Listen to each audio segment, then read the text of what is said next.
Hello, it's Christine Saxon here to talk to you about paddling your own boat. Some of you know me. I'm happy to see you.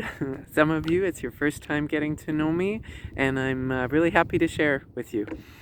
So I'm in the beautiful Comox Valley right now. I'll give you a little view. I'm appropriately so sitting in one of my kayaks out in the Comox Harbor, and it's just such a beautiful day and a beautiful time to be here with you and talk about you. Talk about you paddling your own boat. I have clients in 4 different countries across all different industries. I work with students, I work with CEOs, I work with all different people, and we all have so much in common when it comes down to our how and how we want to be. We want to be better. We want to be our best version of ourselves. So today I'm going to talk about one way that you can paddle your own boat is to be more aware of something that we just do. So listen right now. Okay, and you might be able to hear some things around me. Someone was beating on a drum actually not far from here, and I can hear some engine sounds from boats, the splash of the water. But what was I listening for? And when I started talking today, what were you listening for? Usually, when we, listen to a podcast or watch a video or someone's at the front of the room, we are listening, and we're listening for certain things. We have filters that we're listening through. So sometimes we are listening for confirmation bias, or we're listening with confirmation bias, going, oh, I knew that already. Or I am pretty smart. Yep, I get it. I'm going to keep doing that. We listen in so many different ways. Sometimes we're listening for evidence or proof because that matters to us, and going, is this person really an expert? Do they know what the hell they're talking about? Am I going to, keep listening to this podcast or this webinar, or am I pretty much done? Sometimes we're listening for authenticity and heart and how relatable someone is.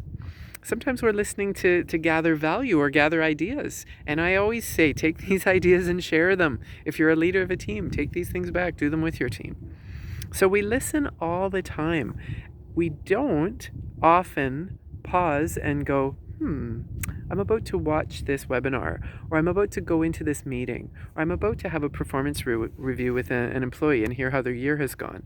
What am I going to listen for? Or how am I going to listen? So part of paddling your own boat is being more aware of what our default behaviors are. Just what our learned ways of being are. Like the way that when you got up this morning and brushed your teeth, you didn't think about it. Your unconscious mind just went brush, brush, brush. But when you were learning, it took a lot more energy. And our brain does this. Our unconscious brain takes over a lot of functions for us because it needs to. There's so much complexity going on. So in order to focus, we have a lot of these unconscious rituals going on. And listening is one of them. We did not know how to listen when we were children.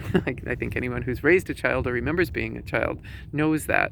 We didn't listen necessarily. We heard, and we learned to listen for what we wanted. Oh, is this a good time? Am I going to get to go out and play? Oh, listen for the mood that my parent is in. Like, we learned to listen for.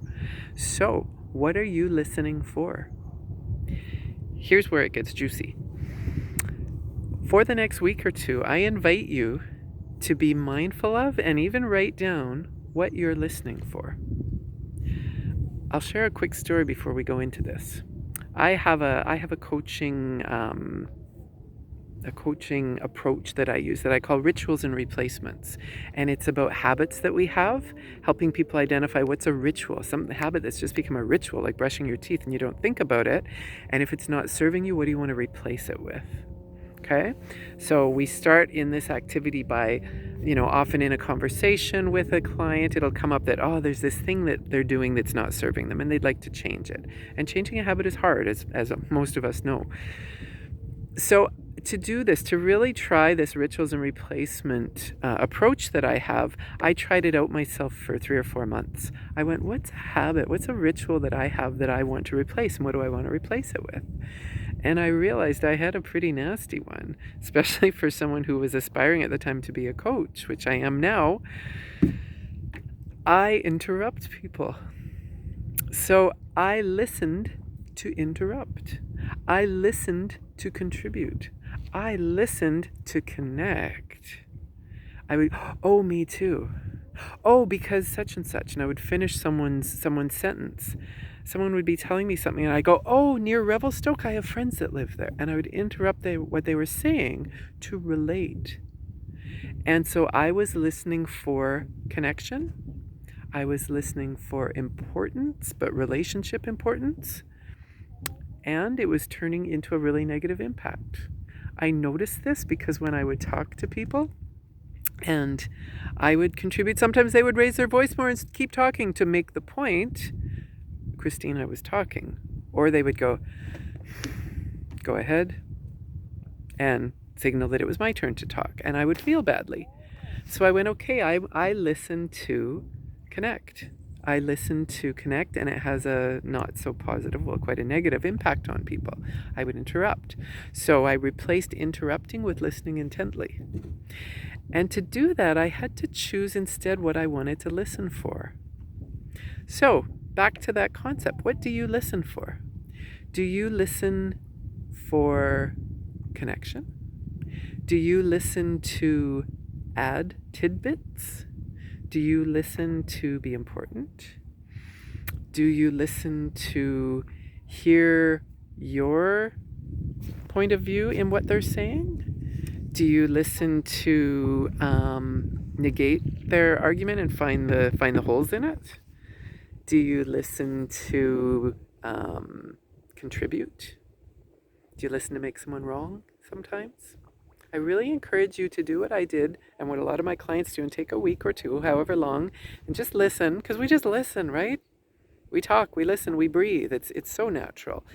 Watch what you listen for and then decide, what do I want to listen for? Where I've landed, I am still learning because it's a daily practice. I'm listening to hear people. I'm listening to hear what's going on for them, to understand them, and to hold space to hear what they want to say. Then when it's my turn, after I've done that, I've got more data from them too. I have emotional data. I have data from the words they chose. I have data from the examples and thoughts they shared. And then we can get somewhere. I invite you to listen for what you're listening for. Happy paddling.